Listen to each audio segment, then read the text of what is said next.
à tous et à toutes et bienvenue dans cette nouvelle vidéo sur ma chaîne. Aujourd'hui, vidéo un peu spéciale qui n'aura pas rapport avec la science ni avec la littérature, mais avec un article qui va être publié sur mon blog L'œil de Pie.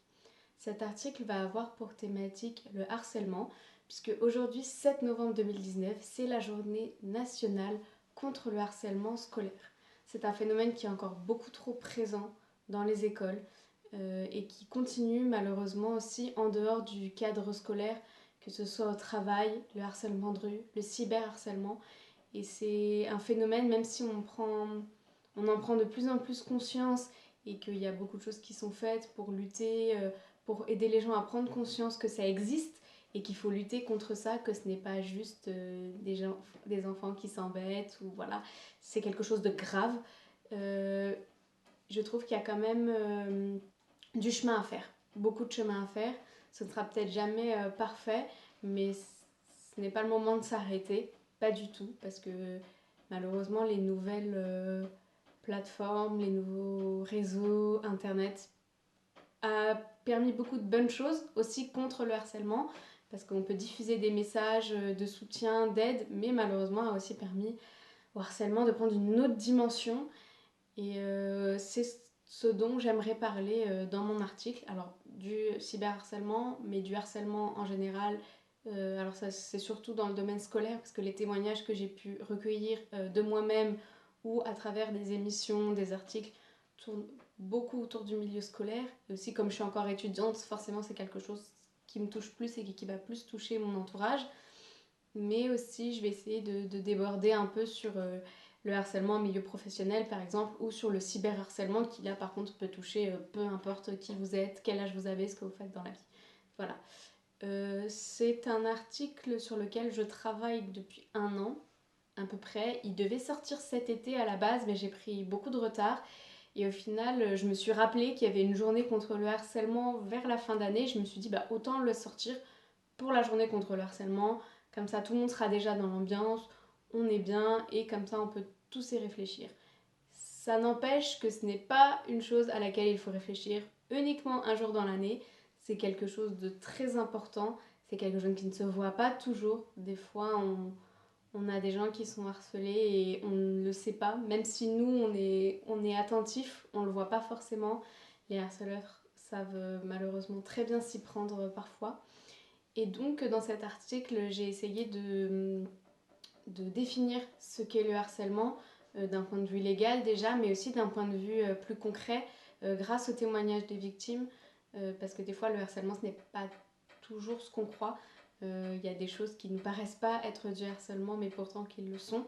J'ai essayé aussi de définir les différentes formes de harcèlement, comme j'ai dit, ça peut prendre plein de formes différentes, dans plein de domaines différents.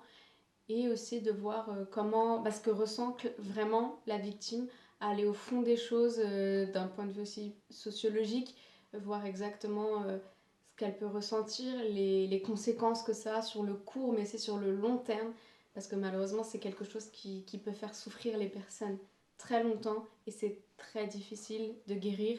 Et j'ai un témoignage qui est d'ailleurs cité dans l'article où une jeune fille me disait que finalement on n'en guérit jamais parce que ça finit par nous forger et faire ce qu'on est aujourd'hui a forcément été marqué par l'expérience du harcèlement.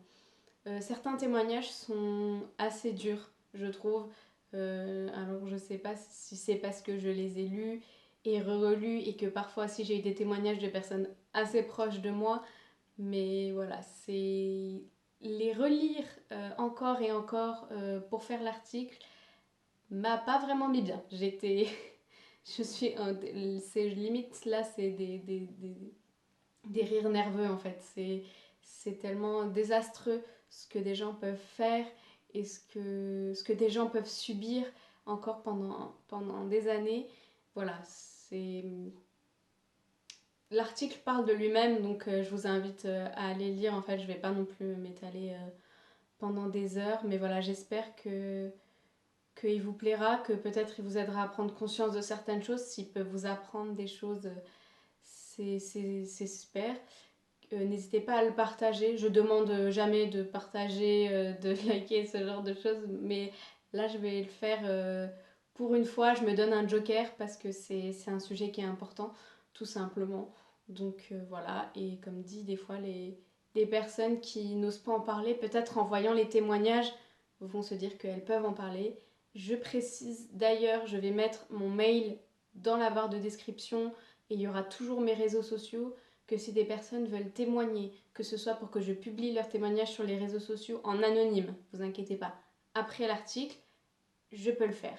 Si c'est aussi pour juste le besoin d'en parler, je suis aussi à votre écoute. Si vous en avez besoin, il n'y a aucun souci là-dessus.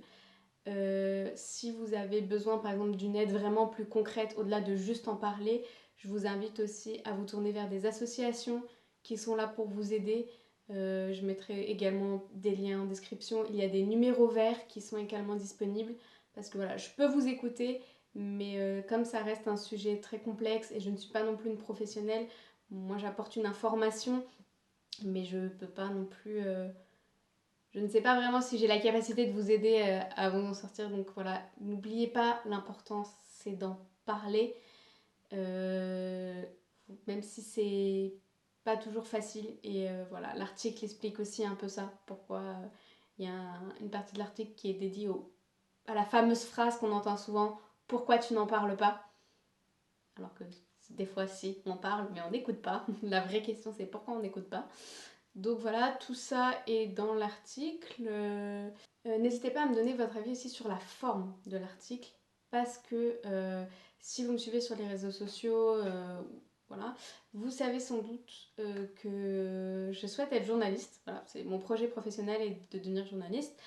Et du coup, je cherche aussi à m'entraîner hein, à travers le sujet de, voilà, de faire un article le plus professionnel possible. Donc n'hésitez pas à me donner aussi des conseils un peu plus formels. Voilà. Même si l'essentiel, c'est le fond. Mais bon, le fond sans la forme, au final, on ne fait pas grand-chose si la forme pêche. Donc voilà, n'hésitez pas aussi à me donner des sujets qui vous intéresseraient. Des sujets que je peux traiter. Peu importe les sujets, vraiment, ça peut être n'importe quoi. Je ne peux pas vous promettre de tous les faire. À partir du moment où ça m'intéresse un minimum, je vais le faire. Donc ça peut être voilà, n'importe quel, ça peut être un phénomène sociologique, un problème comme le harcèlement, ou je sais pas, ça peut parler, vous pouvez me demander de faire un article sur la nanorobotique. Voilà. Ah, avec les connaissances que j'ai, je ferai comme je peux, mais voilà, c'est pour dire que ça peut être très vaste. S'il y a des thèmes qui vous intéressent et sur lesquels vous aimeriez qu'on se penche un peu plus, des thèmes où vous dites tiens ça on n'en parle pas assez, n'hésitez pas à me donner des idées en commentaire, je suis preneuse. Voilà, c'est à peu près tout ce que j'avais à vous dire par rapport à ça. Donc il ne vous reste plus qu'à aller lire l'article. On se retrouve très vite pour la vidéo sur Dimitri, si j'arrive à la tourner. Et donc voilà, il ne me reste plus qu'à vous souhaiter une très bonne journée à tous. Voilà, une journée dédiée à la lutte contre le harcèlement. Donc essayez de garder ça dans un coin de votre tête. Aujourd'hui et toute l'année en fait, hein, voilà, parce que la journée contre le harcèlement, elle est intéressante parce qu'elle permet à tout le monde de se rappeler que ça existe, mais c'est aussi intéressant de se rappeler que ça existe toute l'année, parce que c'est toute l'année que c'est important, c'est toute l'année que ça arrive, et c'est toute l'année que les victimes ont besoin de notre aide. Donc voilà, on se retrouve très vite pour de prochaines vidéos, et en attendant, prenez soin de vous, prenez soin de vos amis, prenez soin de votre famille, et que le lien vous protège. Everybody